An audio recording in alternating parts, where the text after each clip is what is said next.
Welcome back, everyone. Fresh new episode of the Golden Goal Fantasy Football Podcast. In this particular one, we're going to be going through the new 2022-23 FanTeam Premier League games. And yeah, it's good to be joined again by my mate, Sam. How are you doing, mate?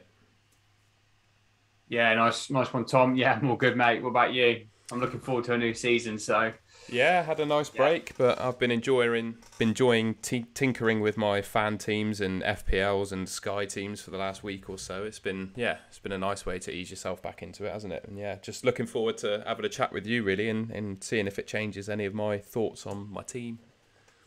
yeah, mate. Likewise. Yeah, I think this is. We've always said this has been.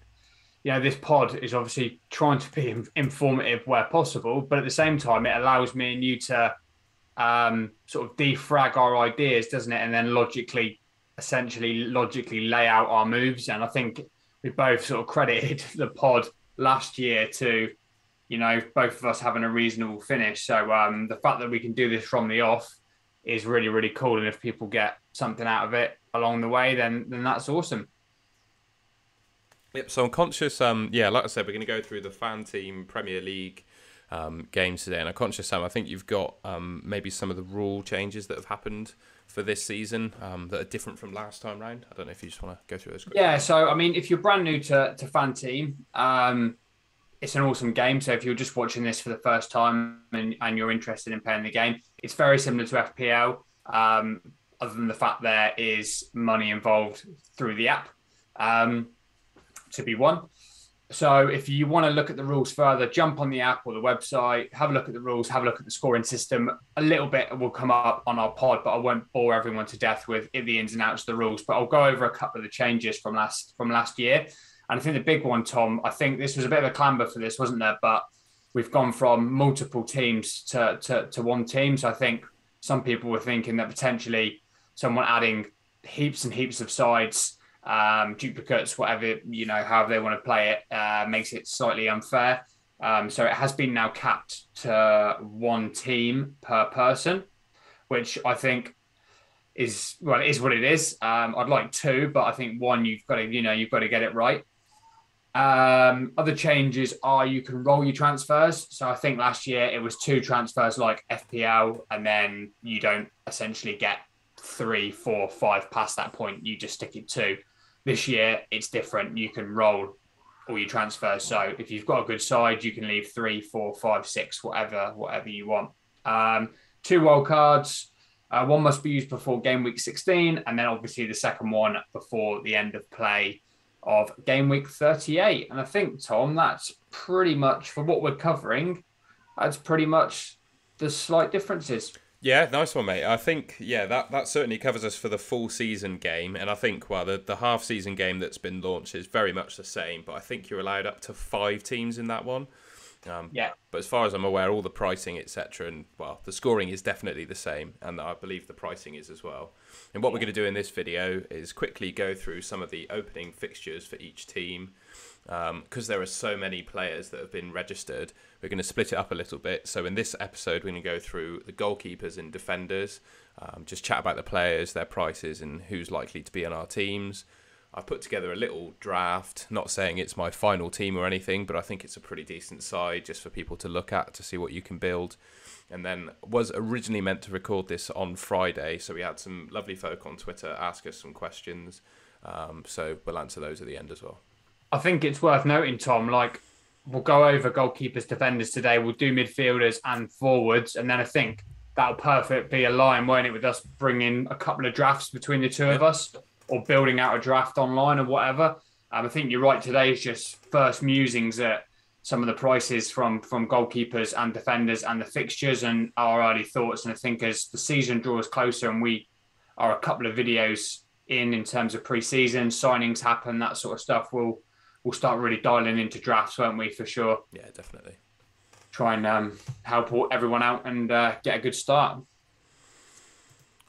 right, let's get into it. Yes, mate. I'll quickly change the view for everyone as well. Look at that transition. Starting off then with the fixtures. Quite a lot going on this screen. And before we go through it, I'd just like to credit Ben Krellin for this excellent as always, the excellent fixture grids that he does. There are no double game weeks as of yet, but yeah, for anyone that's new to FanTeam, the game weeks in FanTeam follow along exactly the same as FPL. So it's very easy to use the same sort of tools that you can for FPL planning to transition those to FanTeam, basically. So yeah, as ever, we regularly show the Ben Krellin fixture spreadsheet on our podcast, and yeah, using it again just to talk through the fixtures, basically. And just looking at those at face value, Sam, who are looking like they've got the strongest fixtures to you, mate? Well, just because you've cut the top off, just to clarify for everyone at home, green, statistically the easiest fixtures, and blue, the harder ones. But obviously, I think everyone will get that. Probably, well, based off the last couple of seasons, the best two teams in the land have probably a really, really good start there, Tom. And also, I do like the look of, Chelsea. Wolves have got some nice fixtures. Aston Villa have got some nice fixtures. So that's the few that just stand out to me straight away. But yeah, two top of the tree, City, Liverpool, and essentially Chelsea, I think are a route that I'm going to try and overload in if the team allows me. What are you thinking? Yeah, exactly the same, mate. I think, well, you'll see in my draft, but I think I've not built a team yet where I don't have 3 Liverpool players. Mm-hmm. Man City's a bit of a different story because of their expected minutes and a bit of rotation. But yeah, it's been really hard not to have 3 Liverpool and 3 Man City players, to be honest. And then I know Chelsea, they're going through a bit of a rejig in terms of their defence, but we can only see up to game week 8 there. But I think in their opening 14 weeks, they only play 2 games against last season's top 6. So they got a really excellent start as well. So I wouldn't rule out Chelsea assets for sure. Yeah, I mean, I'm just looking at that Liverpool and City start. My God, that's solid, isn't it? Liverpool with Fulham, Palace, United, which we don't know what United we're going to get based off the earlier result. I think things have started well under Ten Hag, which is cool. Obviously, it's a pre-season game, so that will be a tricky fixture, no doubt. Bournemouth, Newcastle, Everton, Wolves, and then Chelsea. That's Liverpool's first 8 for no one that can see the screen. And then, I mean, City, what are you thinking there, Tom? West Ham, Bournemouth, Newcastle, Palace, Forest, Villa, Tottenham, Wolves. Again, really, really nice start. Yeah, exactly. I think, we won't go through the midfielders and strikers, but yeah, I mean, it's Salah or Haaland, isn't it, basically, for your captain, right up until, up for the whole of that screen, basically. The first 8 weeks, I think it's really going to be really hard not to captain Salah or Haaland, to be completely honest. So I genuinely think I have done for the last 2 or 3 seasons, start with Salah, because he always seems to get off to a flyer. It's like 2 goals and assist, or you look back on his previous years, he's amongst the goals. He's usually quite fresh after a break, and I think what affected him last year, Tom, was just AFCON and a little bit of burnout. So yeah, I think I'll go on Salah. But look at for game week 1 v Fulham, and then I mean, Haaland's a plum captain option for game week 2 and possibly 3 and 4 as well, maybe even 5. So, I think you're going to need a couple of City and Liverpool assets right from the off. Yeah, definitely. I can't can't argue with that. That makes absolute total sense. And anything else? Oh, go on. So no, you go for it, Tom. Yeah, I was just going to say, I've been, certainly in FanTeam, and we'll go through it, I've been favouring Nick Pope in goal at the moment. But just looking at those fixtures, I think Martinez is actually a better shout.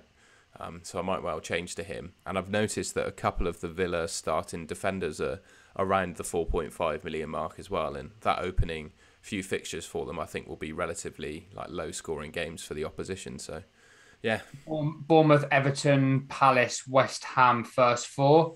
Then they've got Arsenal, City, Leicester on the bounce. I've seen a couple of people in one of the FanTeam chats saying they might bounce between kind of two 4.5 million goalkeepers. I think this comes up every year, doesn't it, at the start, about this kind of rotation between players. But then as the season starts, it doesn't quite materialise that way, I don't think.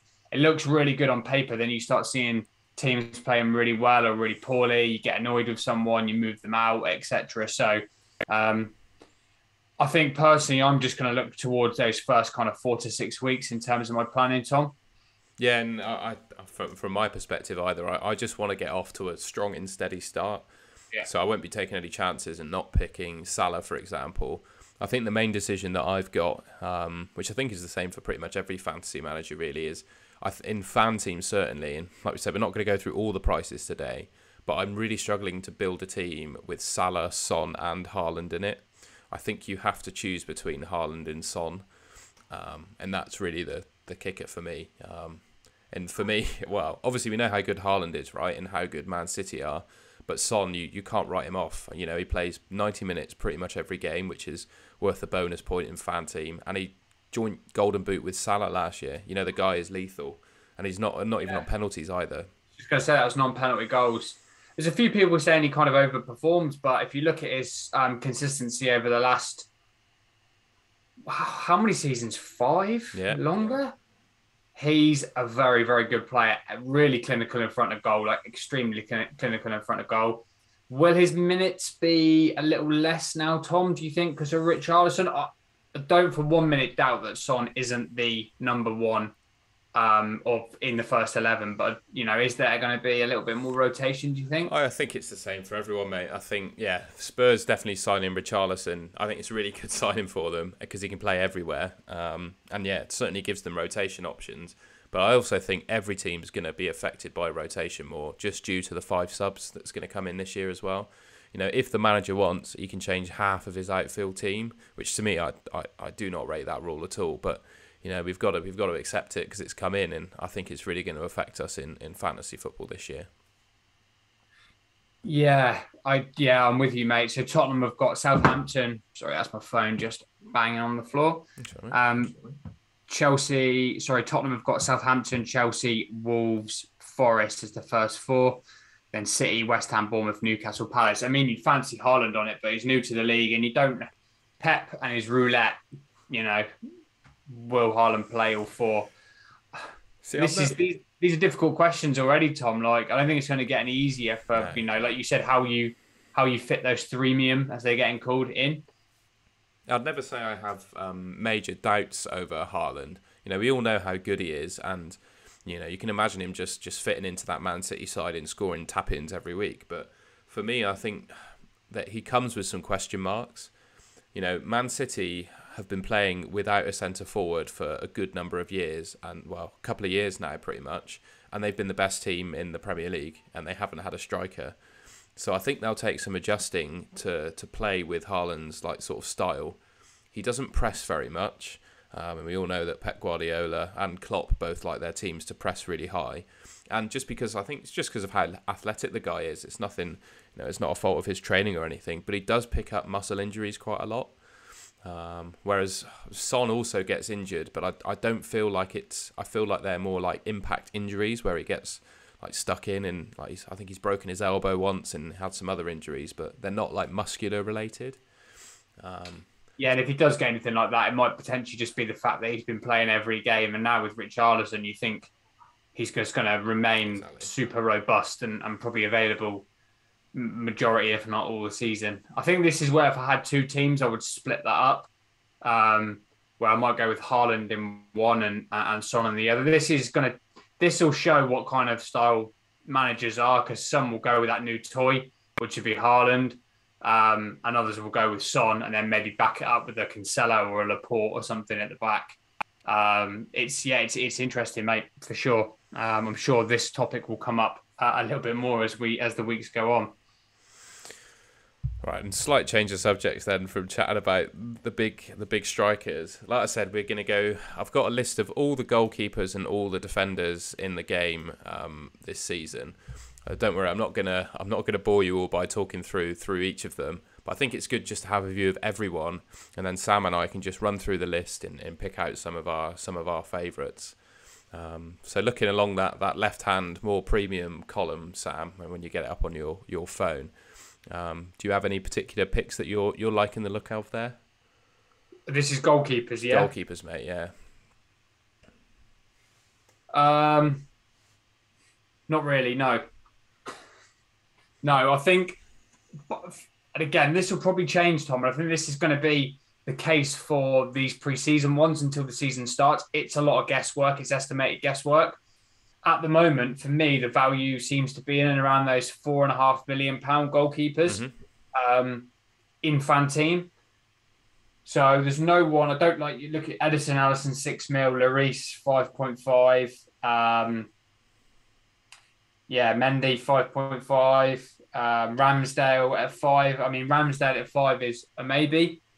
But yeah, I don't think really there's anything there at the moment that stands out to me, and I'll be going towards that 4 to 4.5 million goalkeeper pick. What about yourself? Yeah, I completely agree. And I think FanTeam scoring here changes slightly from FPL. I can't remember exactly how many points you get for a save, but I'm pretty sure it's either half a point or like 0.25 points per save, rather than FPL where you get points per like 4, I think it's 3 and 5 saves or something like that. But in FanTeam, you get points for every save that your keeper makes. So for me, a cheaper keeper with a high saves volume can almost match the likes of Alisson and Edison, who keep consistent clean sheets but don't necessarily make that many saves. It's 0.5. Just there you go, 0.5 points per save. So say you likes of Martinez or I quite like Meslier this season. I think Leeds will kick on a bit defensively. Say they make 4 or 5 saves a game. That's probably quite a low figure for them, to be honest.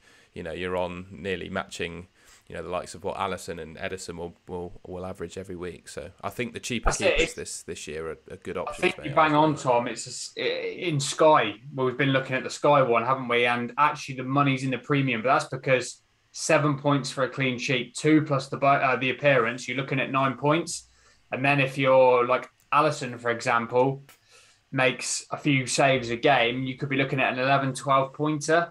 Like you said, FanTeam isn't quite set up that way, where there's huge value, not immediately with what I'm seeing anyway. So that's a watch and wait, really. And as we know, Tom, Edison doesn't make a whole heap of saves, does he?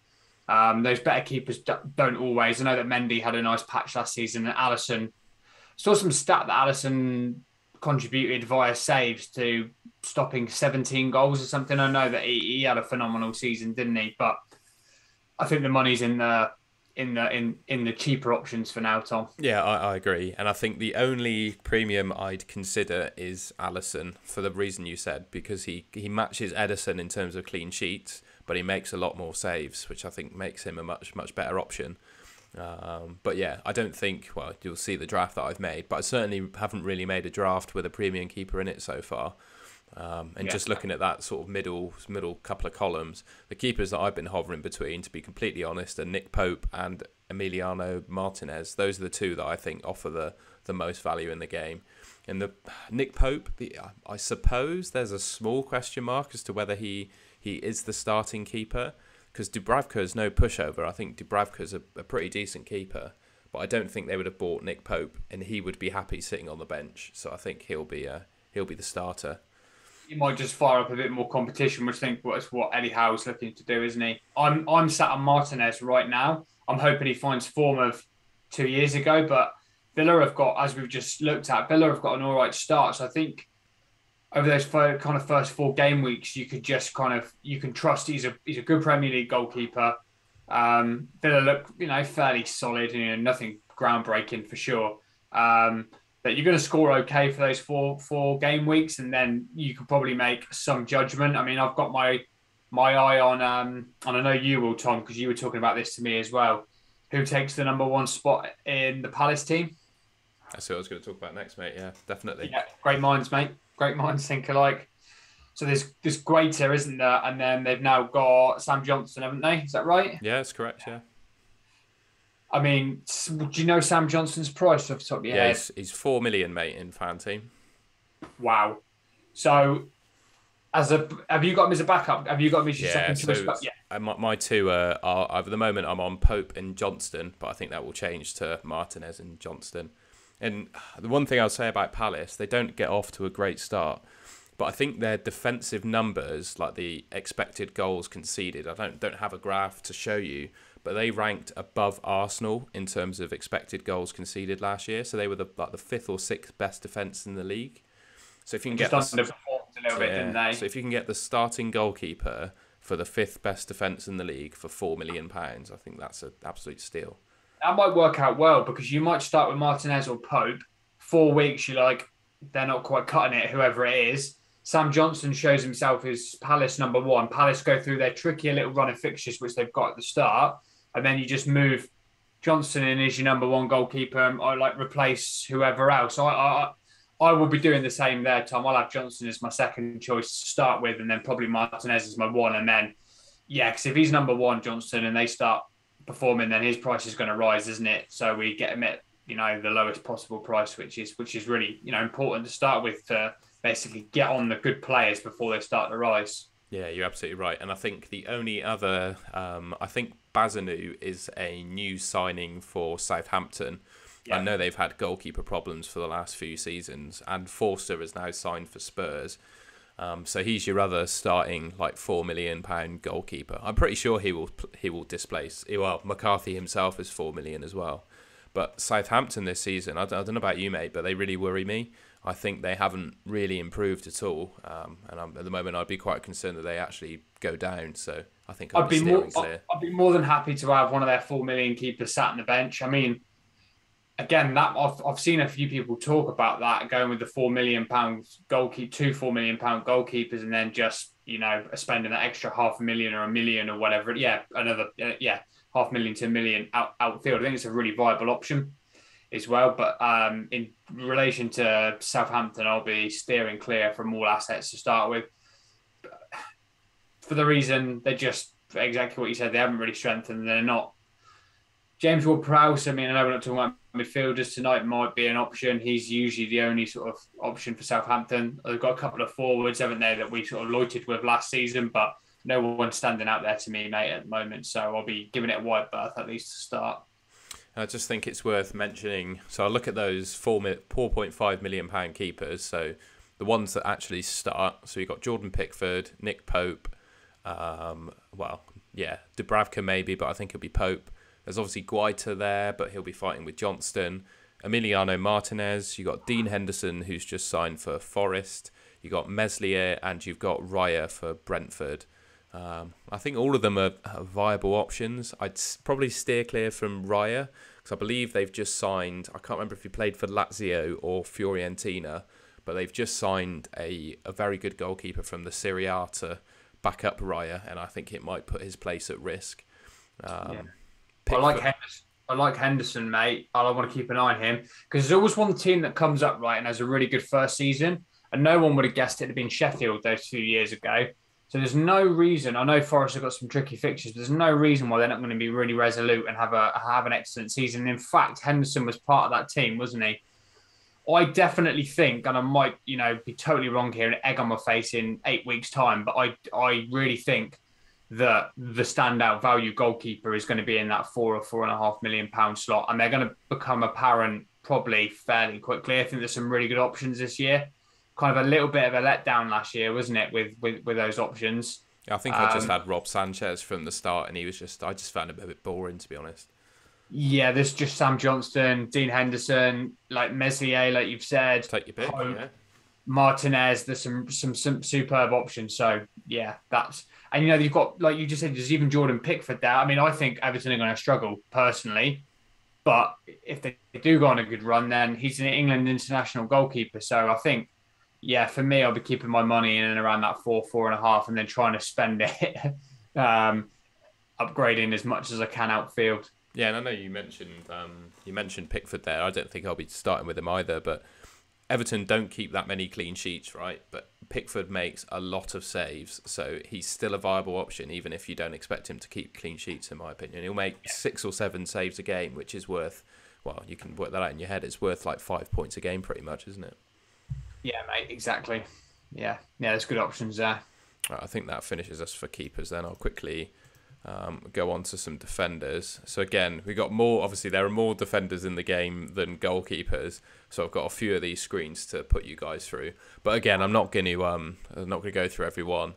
And I think, to be honest, most of the picks on this more expensive scale are pretty obvious. We got Trent here coming in at 8 million. Are you gonna start with him? I presume as a Liverpool fan you might be starting with him. I'm not so sure. I don't know if he's in my current draft. He probably is, but I know I sound mad there. But I think Verge could be a good option. Andy Robertson's a good option. I mean, what's Verge? 6.5. So that's £1.5 million saving. Yep. We know that Virgil is going to be nailed. Obviously, an integral part of Liverpool's back line. And he does pop up with headers. So I would expect him to score 4 or 5 goals next season. Saying that, Trent does have that little bit more explosive attacking output, hence the price. But I think you can get value in that Liverpool defence by going either Trent or by Robbo or Van Dijk. I would steer clear of anyone watching this as a Liverpool fan. I would at least to start with steer clear of Matip, Konate or Gomez, because I think the fight for the number 1 spot will be between those three. Joe Gomez has just signed a new contract, superb form a couple of years ago. I just don't know who that's going to be. So for me, it's going to probably be Verge or Robertson. Given the fact that we're trying to fit in so much further forward, Tom, something has to give there. Yeah, I completely agree. I've definitely made a couple of drafts where I'd be comfortable picking Van Dijk instead of Alexander-Arnold and then banking the saving for sure. Is it the same for Cancelo for you at 7.5? Would you prefer to pick a centre back from City to Cancelo himself, or not for me? I'm going to go with Cancelo. I think the reason is Diaz, Laporte, Stones. Stones is inevitably going to come back in. I do think Laporte was City's best defender last year. I think we've chatted about this on a pod already. So if you're going to go with one, if it's not Cancelo, do you go with Diaz? Because I think Diaz is captain, isn't he? And I don't really know, to be honest, mate. He gives him the armband occasionally, so yeah, you'd assume he's probably the most nailed, and that's reflected in his price as well. Of course, he's 0.5 more than Laporte, and then a whole million more than John Stone. So, but Laporte's a better ball player in terms of from the back, and Laporte's a better set piece threat. So I think if Laporte is seen to start regularly, then that might be one that people want to jump on a little bit earlier. But for me to start with, I'm going to try and get Cancelo in there. Yeah, and we haven't gone through the Chelsea lads yet, but we've got Reece James in there at 7 million, and then Ben Chilwell in at 6.5. And just based on all we've been saying there, the most common defence that I'm drafting at the moment has got Cancelo, Van Dijk, Laporte, and Ben Chilwell. That's the back four that I've been drafting the most at the moment. I think they're just the best value out of the lot. I think Reece James and Chilwell just flip a coin. I think the little concern for me with Chilwell is just how long it takes him to get back on his feet post that injury, and does he come straight back into the team, or at least like regularly? We saw what Van Dijk took last season. I know that he started Van Dijk from the off, but it takes a bit of time post injury there, Tom. So for me, Chilwell might be a watch and wait there. I love the look of Reece James, always have. He's just that perfect explosive player. I think when you've got Reece James, you've got to leave him in the team, haven't you? Because he gets hooked or doesn't play or whatever, you get annoyed, and then he goes and bangs a 25-pointer or whatever it is. So just waiting to see what Chelsea do in the market, Tom, if I'm honest, with that centre-back. In the centre-back department, there's some updates, isn't there, on that? Yeah, so I've been watching it today. So he's greyed out at the moment because he's in the draft that I made. But Nathan Ake is quite closely linked with Chelsea. He's only 5 million in the game at the moment because he's been priced up as a bench Man City player. So if Ake signed for Chelsea, you'd imagine that he'd play quite a lot in that left centre-back position, and he's in at 5 million. So I think he's great value. I think they're very close to agreeing a fee for Koulibaly at Napoli as well. But yeah, no idea what his price is. You'd imagine he'd be between 5 and 6, but just don't know. Yeah, I think he'd be like 5 to 6 million. That's what I would guess his price to be at. I'm just if they bring both of them two in, then that kind of gives me reassurance that I probably will go with. I mean, I love the look of Ake at 5 million if he's going to start. I'll go that would just maybe tempt me for a double up, a little Ake and Reece James. Although, again, different in this game, like Ake's actual sort of attacking threat is probably not quite as, it's not overly high, is it? And so it would give me, when you compare it to, have you got the Tottenham boys up there, Tom? Sorry, I'm jumping ahead of the gun, but I think it's the right time for it. Yeah, so we got Perisic's class as a midfielder in FanTeam, which is a bit unfortunate, I think. And then in terms of I would say the Tottenham wing backs, so we got Reguilon in at 5.5, Emerson is 5.5. And I'm just trying to find Doherty. Doherty is in at 5, and so is Sessegnon. So if either Sess or Doherty start, I will be hands down going, well, I've got one of those penned in my draft already, and it's just the only concern for me is who's Conte going to go with from the off. I'd like to think one of Sessegnon or Doherty would start.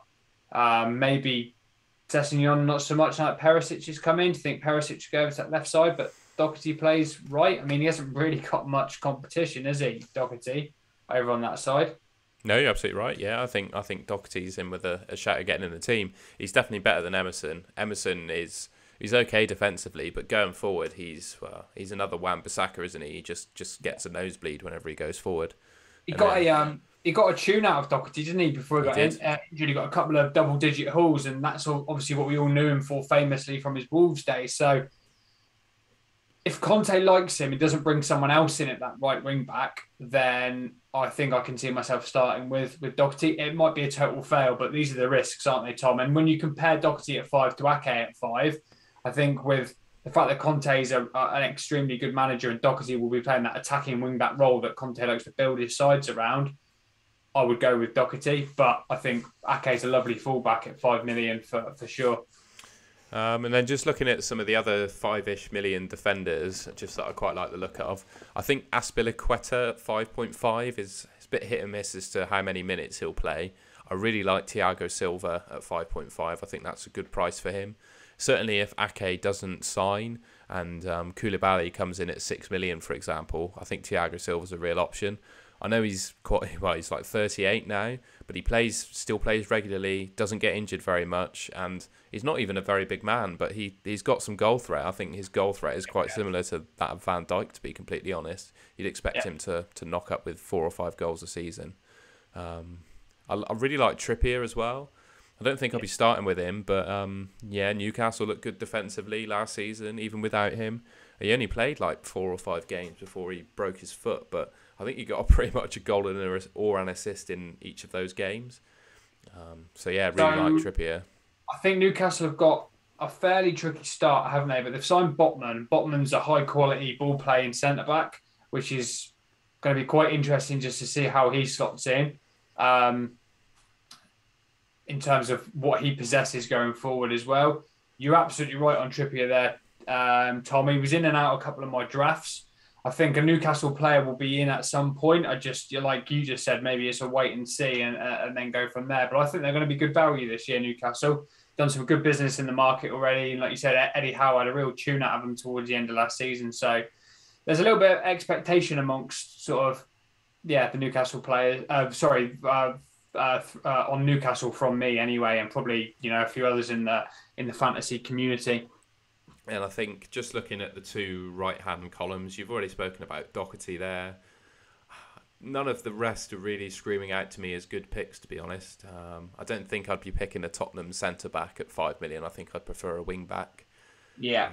Matty Cash is not a bad shout. I think his minutes were really good last season and he had some good attacking output. I think Ben White's a bit too much at 5 million. Yeah. What about Ricardo Pereira? One to keep an eye on? I think one to keep an eye on, yeah. The one that was standing out to me is Cucurella. If he gets the move to Man City, you'd like to think that he will displace Kyle Walker, move Cancelo to right back and play left back himself.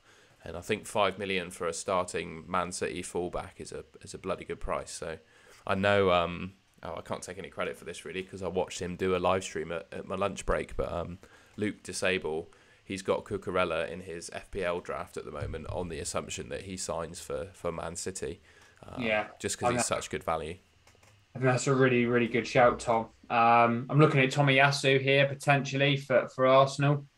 Got some, half decent attacking threat down that right hand side. Yeah, not prolific, but second season for him now, is it? Yeah.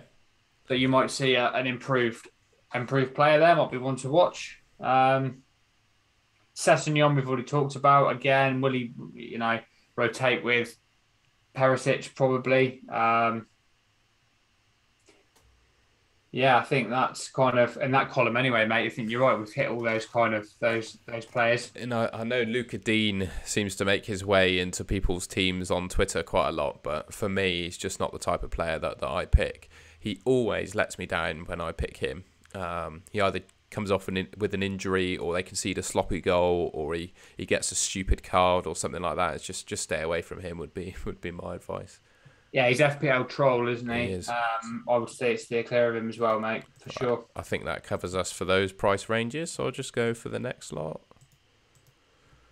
So now we're looking at the 5 million and 4.5 sort of million defenders.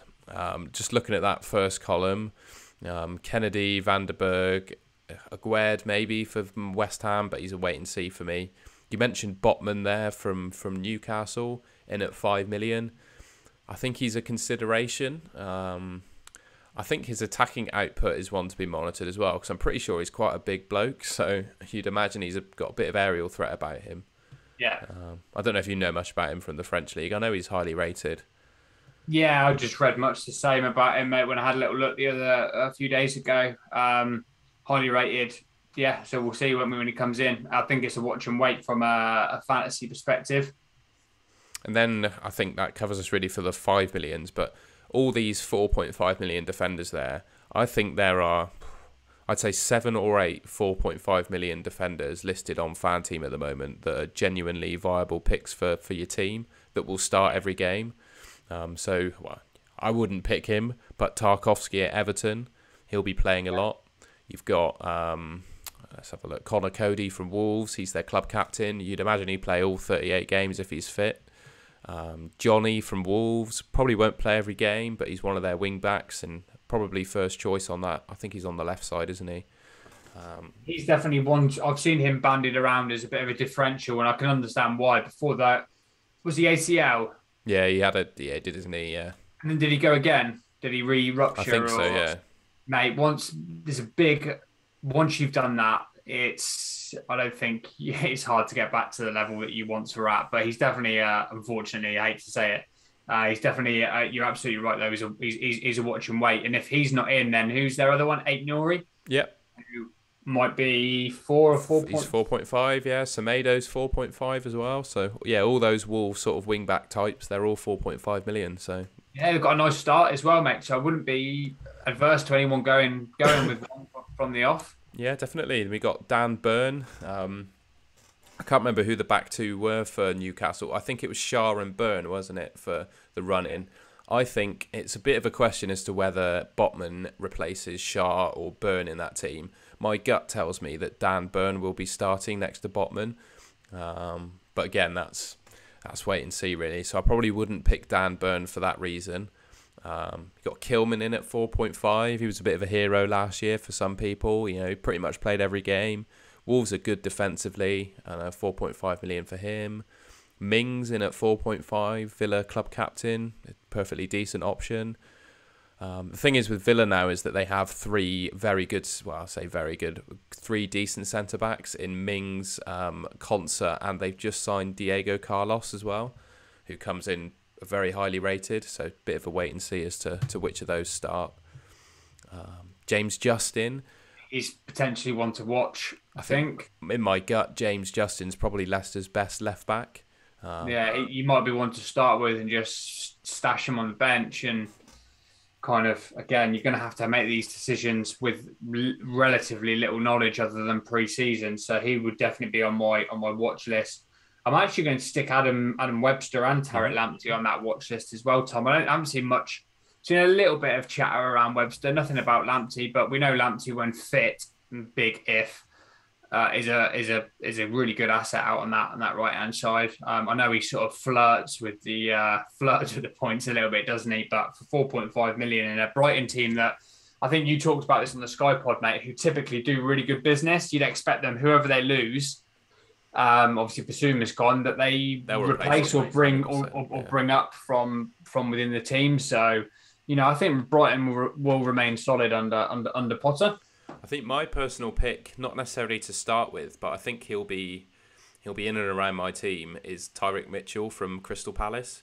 Yeah. Like I said, I think with Palace, their underlying defensive numbers last season were better than Arsenal's, and he is the starting. I can't remember if he's the left back, isn't he? Or the right back. He's starting full back anyway for like the 5th or 6th best defence in the league. So yeah, and he's young. I think he'll only improve this season. But yeah, they got a bit of a tough start, but 4.5 for Mitchell I think is an excellent price. Got Ayling from Leeds. Again, I'm just not sure I'm picking a Leeds defender.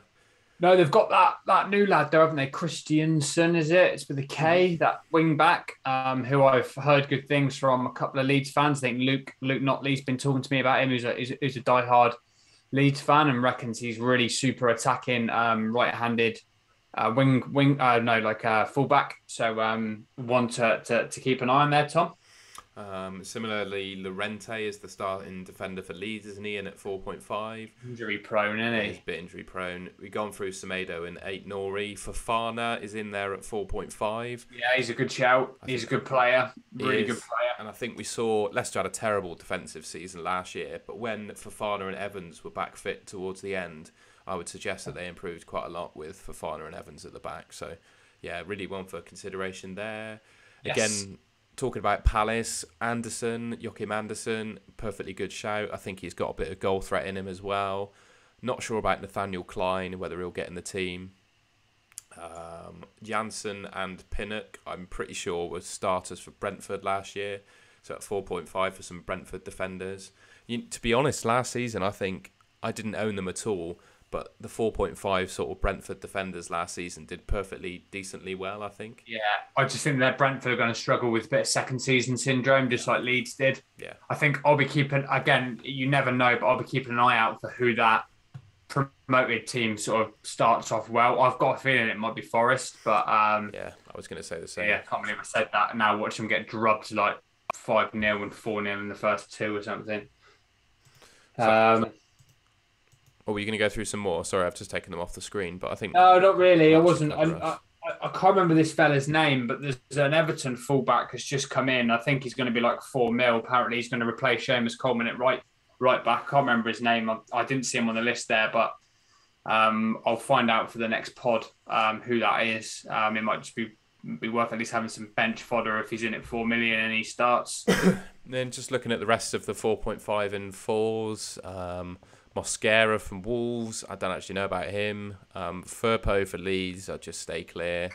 Duffy, not interested. Not sure I'll be starting with Nottingham Forest defenders, but they're there at 4.5. Same with Fulham. You got Guehi there at 4.5. I think he's a very decent, similar to Anderson as well. He's obviously Palace's defensive numbers, and he's got some real goal threat as well. I think Guehi scored 3 or 4 goals last year. It was a really good signing for Palace. I hadn't even heard of him before he signed for them, but he was really excellent last year. Yeah, agreed, mate. Got Aya from Brentford. I'd just say it's the same as the rest of the Brentford lot, isn't it, really?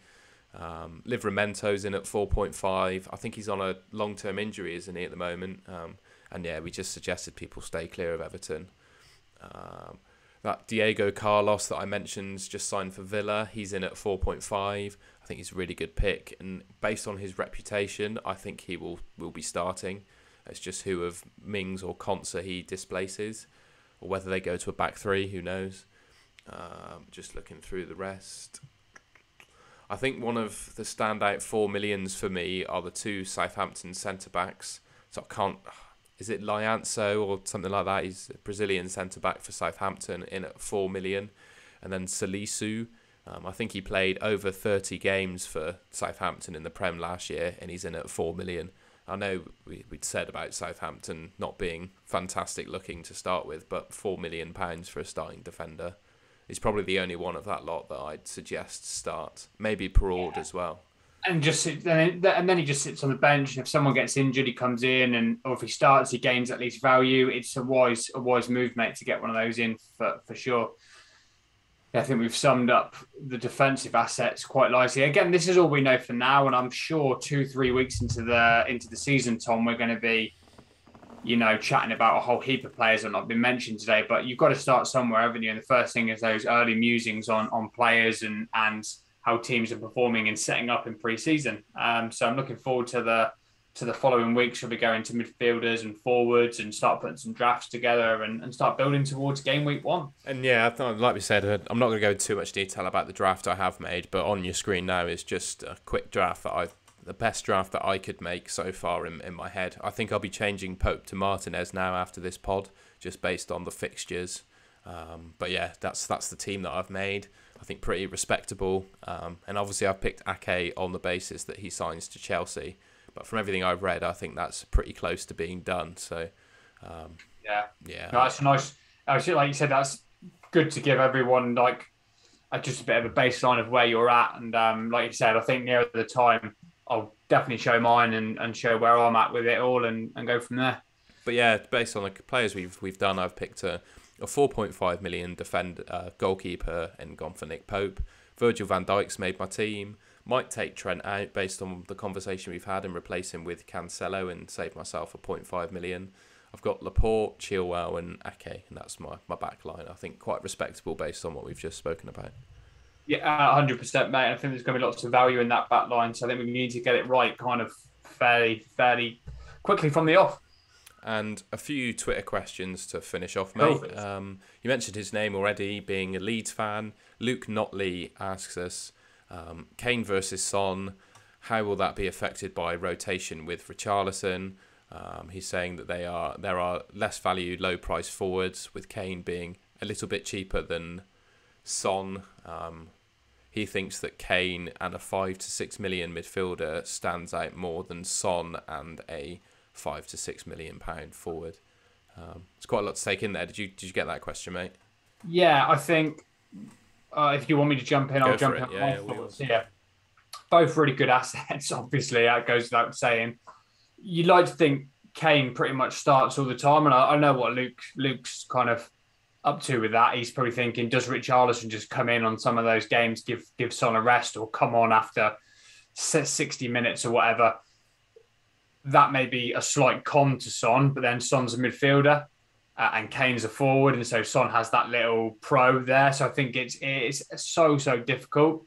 Again, I think maybe in the half-season team, I might do a mixture of Son and Kane, maybe. But I just think that's so difficult. I mean, I think I know where you'd go with this, Tom, as Son's probably one of your favourite. Well, he is, but again, I'll be completely objective. Like, Son really did me bits last season. I captained him over Kane in FanTeam, but I think all the points you make are very fair, and I think it always remains, doesn't it? Son and Kane is pretty much a 50-50 decision.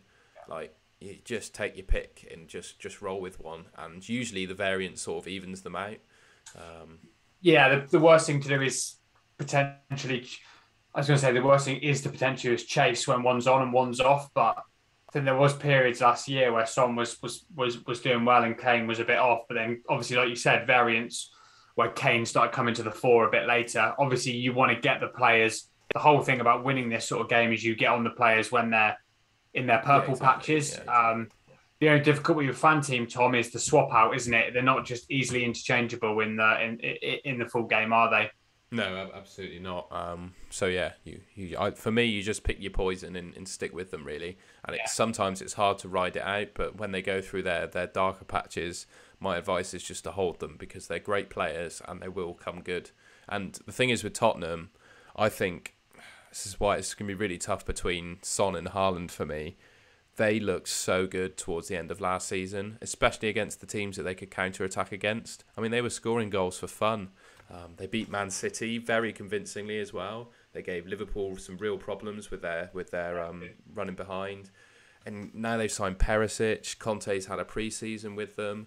All the media has been saying that he's been training them really hard for pre-season as well. I just think Tottenham are going to be really good next year. They've just got to find a different route against teams that don't play like City and Liverpool. You're not going to play City and Liverpool every week. And teams will just go, right, okay, I know what you're going to do. You're going to counter-attack. Right, we're going to sit low block. Look at Burnley game last season when it was a pretentious penalty call and it was a 1-0 win. And that was off the back of a couple of games against Liverpool and City, I think, or in and around that period. So, like you said, under Conte, you want to see them evolve and develop, and that's finding strategies to beat those lower block teams in that way. We know that Son is pretty much fixture-proof for the reason that you said, and Kane, that they can score against. Liverpool and City and whatnot. So yeah, pick your poison and go. And then our good mate Alexander, the FanTeam guy, so he's asked us just to talk about some of the top bargains compared to FPL, and then a formation strategy considering some of the minimum prices per position. So I think he makes some really good points there. There are definitely some differences between FanTeam and FPL. I'd say FPL this year, I can't confess to be an FPL expert, but I think FPL have been even more generous on pricing this year than FanTeam have. I think comparatively a lot more players are expensive in FanTeam. In my head, just based on what we've covered, I think the one thing that is slightly different in FanTeam is that the goalkeepers are better value. There are more 4.5 million pickable keepers in FanTeam than there are in FPL. But other than that, I think FPL players are priced a bit more than, well, in most cases, FanTeam is priced higher than FPL. Yeah, that was definitely a noticeable variance within FPL this year when obviously the fixtures started to get prices started to get released. People are going, is there a rule change here? Because there's some price differences. I think going to his point about team setup structure, I think we've already talked about it, haven't we? You could possibly get away with 4.0 goalkeepers and get good value, or 4.0, 4.5, and then you can go fairly big at the back as well. I think that potentially, that's where I want to spend my money is, I think Haaland does crowbar that a bit, Tom, but I think either starting with a 4 or a 5 in the back and then either the 4 or the 5 dependent in the midfield as a result, I think will be something I'll be going down the route of. But I think that question, the answers will become clearer when we go through the forwards and the midfielders as the weeks go on and we start to put the drafts together. But yeah, I think the one noticeable thing for me is that there are no 4.5 million strikers in FanTeam. The cheapest strikers are 5 million. The problem is with strikers is I can't find 3 strikers that I'm really, really happy with that I can fit in. I'd say the standout 3 in my head, you've got Gabriel Jesus from Arsenal. He's 9 million, which is more than FPL, but I still think he's worth 9 million if you can get him in your team. I think he'll easily score 15, 20 goals this year, and if he can stay fit. You obviously got Haaland, Kane, and who else I think in Wilson as well. Wilson. I really like Wilson at that price. Yeah, it just depends if you go. It all rests on, do you go Kane or do you go Haaland? If you don't go with either of them, do you then go? There is a lot of options, and I think it'll become more apparent because it's also Ollie Watkins is a great shout in the FanTeam format as well. So Watkins, Wilson, Haaland, Kane. And I'm sure as we go over the forwards, Tom, more will come up. But I'm initially, going back to that question, I'm initially veering towards putting the money to the back and into the midfield. Yeah, I'm in agreement. And I think one other, I dare mention him, Dominic Calvert-Lewin. I think he might become a bit more of a viable option this year because he's the only good forward player that Everton have got. So I think he will. You can have him, mate. You can have him. You can have him as 1% ownership. A couple more questions. Got FPL Zeko is asking us for the best defensive rotation between 4.5 and 5 million. To be honest, I think we probably covered that in the questions that we answered. I think we start off with, we were looking at like Newcastle players who, not really Newcastle. Villa players have a good start defensively. I think Wolves do too in terms of their fixtures. And I was bigging up Crystal Palace, wasn't I? But I don't think they got off to the best starts. So maybe going in with a Villa defender at 4.5, like a Diego Carlos or Mings, and then changing them to a Mitchell or a Guehi when the fixtures change, I think is a pretty wise thing to do. And then that'll give you a good opportunity to have a look at Botman and Trippier and how Newcastle are going as well. And you might then move down the Newcastle route as well. But yeah, I keep bigging up Crystal Palace, but I just think they'll have a really good season this year. They just don't have a very good start. So, they probably won't start off too well, but when their fixtures changed, I think Mitchell, Guehi, good options. Yeah. And then Yakubu, I think, asks us a similar question to Alexander, just on formation tip, taking into consideration the prices of forwards and defenders. It feels like they want us to use forwards more, putting the minimum price at 5 million, but he only thinks there are a few worth looking at, and I think we said the same, haven't we? I think we'll need to remember these two questions and come to it when we've done our forwards one, and then but that's exactly what I've picked up when I've been through my draft. He's absolutely right. 5 million, so you can, and then Jesus nicely priced, Wilson nicely priced as well in there potentially. Just so yeah, like you said, I know you've got to go with, is it 3? But yeah. So I'm not liking the look of too many, mate. There's that Brighton lad as well, isn't there? Yeah, the new plays. Brighton signing that people were hyping up. He's only 5 million, so at the moment he's my bench striker. And then if he doesn't play, well, he'd just be third on my bench. It'd be fine. Yeah. But as I said, that question I think will get answered over the next few weeks definitely. For sure. Yeah, we'll get back with a video covering the strikers and midfielders. I think that's us, mate. That's all the questions done. Gone through the defenders and keepers. Hopefully everyone's been nicely entertained for about 55 minutes, but I think we can leave it there. Anything else? Yeah, nice one. Thanks for listening, guys. Nice one, Tom. Glad to be back. Cool. Yeah. See you for midfielders and forwards. Good to see your lovely tan face anyway. That lighting is very kind to your lovely it is, bronze mate. stance. Yeah, I'm not as brown as I look, unfortunately, in the lighting, but I'm going to tell everyone I actually am. All right, mate. I'll catch you later. And yeah, thank you for watching. As it says at the top, if you enjoyed what you saw, give us a like and subscribe to our channel because we'll be knocking out these videos all season now. So yeah, we'll catch you in the next one. Cheers, guys.